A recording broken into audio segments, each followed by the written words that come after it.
Hare Krishna, dear friends. Welcome to our audio message. I have been not doing these messages for a couple of days, but I'm back to normal. So yesterday we had a seminar at ISKCON Zurich called Lakshmi Seminar, or Financial Competence for Devotees. And we were discussing different quotes from the Shastra about wealth, about money, about opulence, about Lakshmi.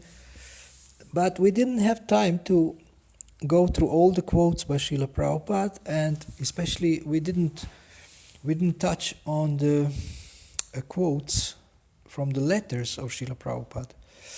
So I would like to take an opportunity to do it here and now, to read some of Srila Prabhupada's statements from his letters in relation to money, and then I will make a couple of comments. This is letter to Gargamuni in 1968.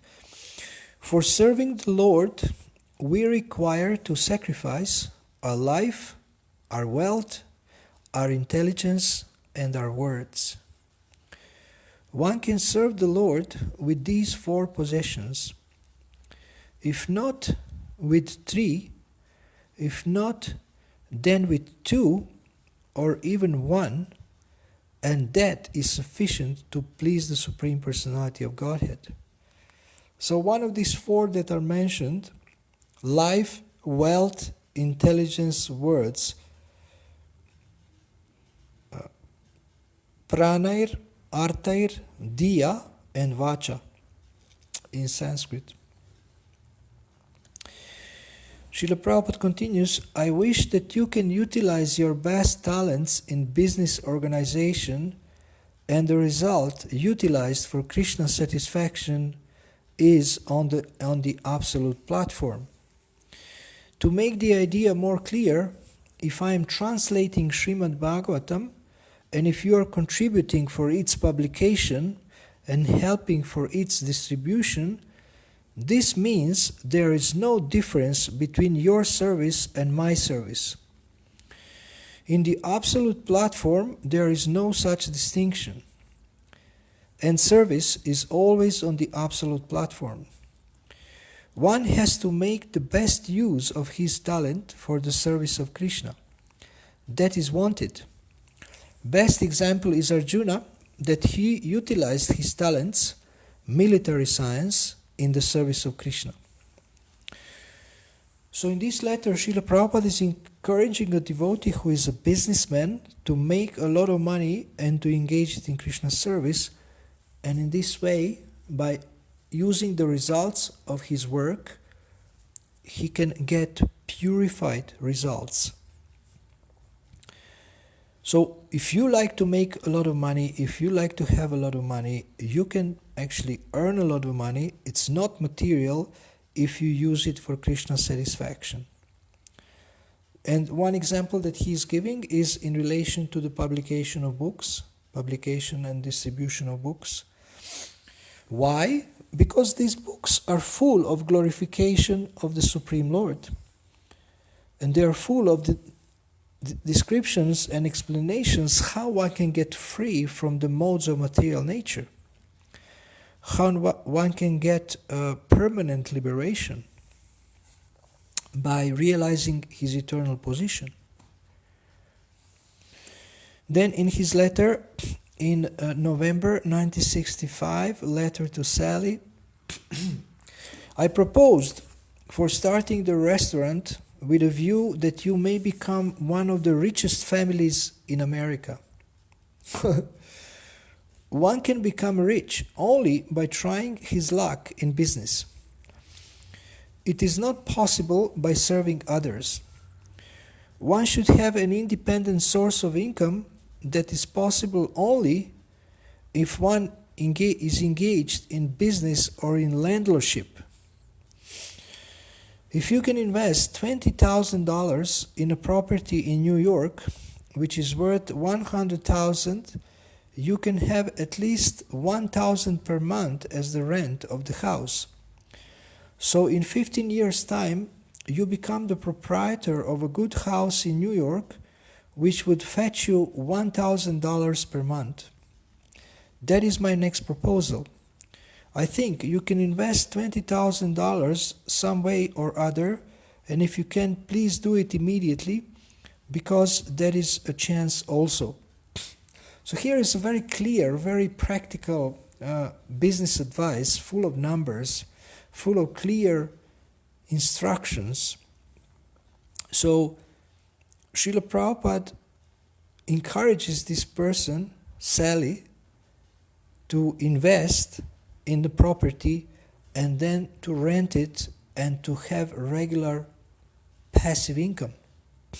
Nowadays many experts speak about passive income, so this is one of the ways how one can get passive income. Then in letter to Rupanuga in 1968, Srila Prabhupada says, yes, I quite agree with you on this money subject.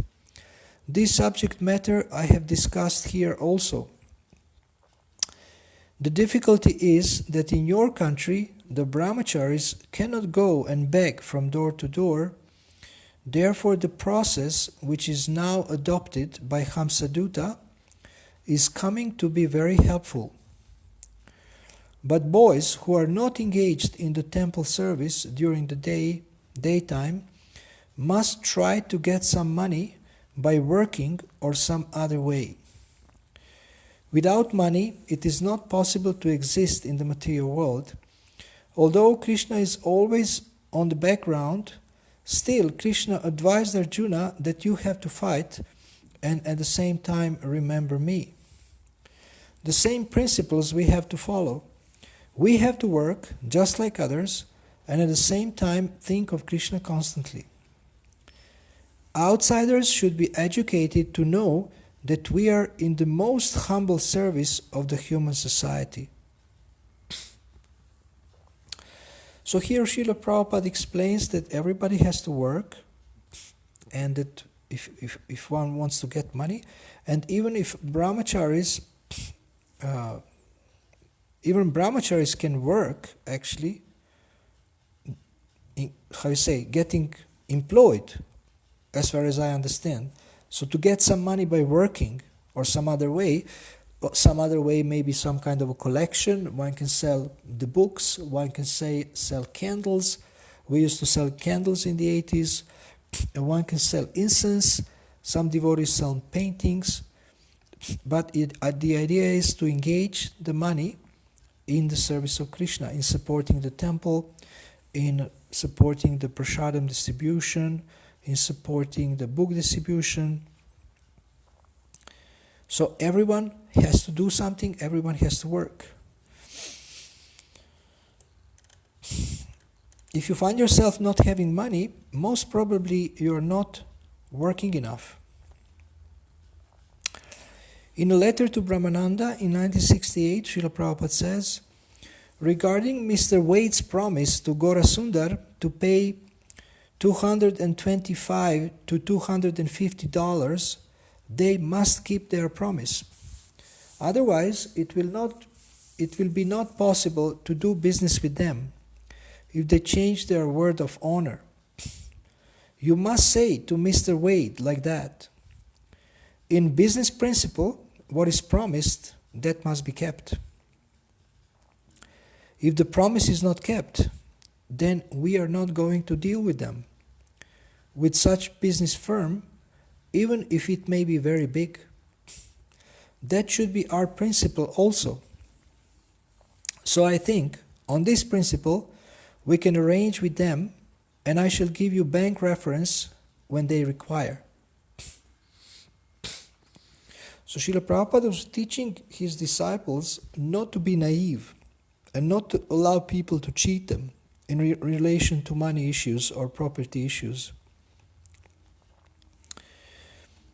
Then in a letter to Gargamuni in 1968, Srila Prabhupada says, Purushottama has also heard that you are considering to open a store of Indian imports in the new temple on 61st 2nd Avenue.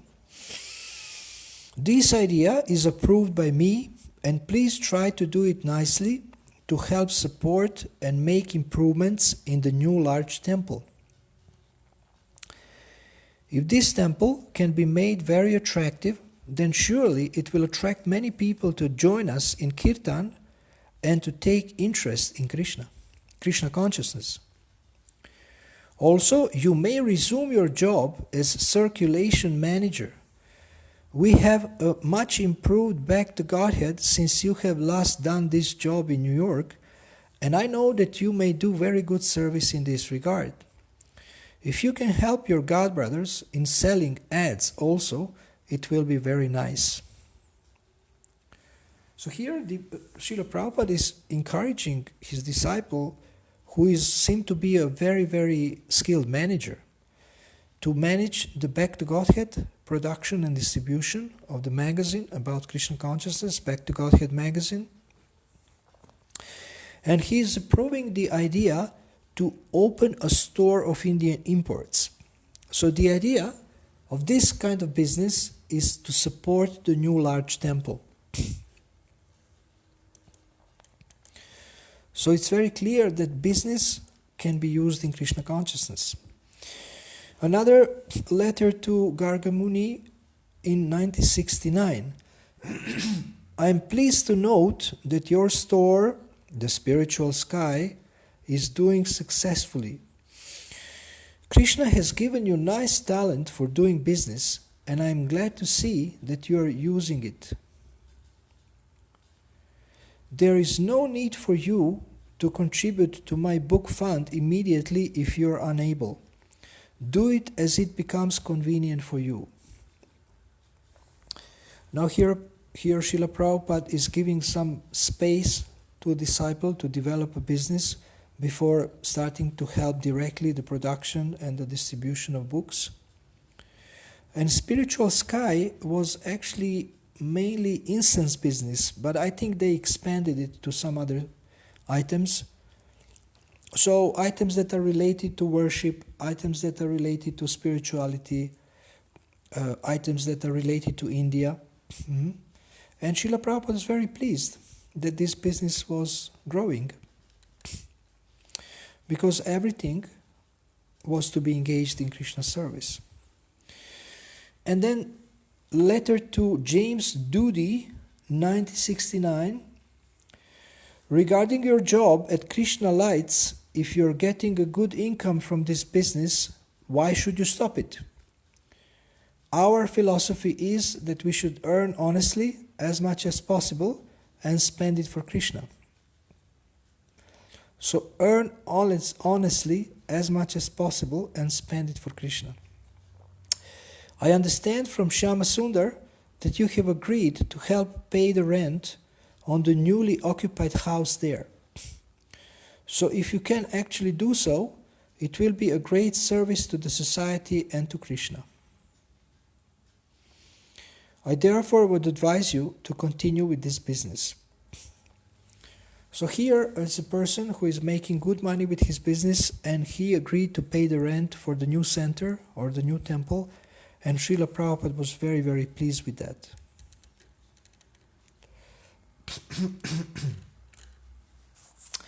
And to end this little podcast or message, I want to give 12 principles of money or of abundance, of wealth that we find in the Shastra.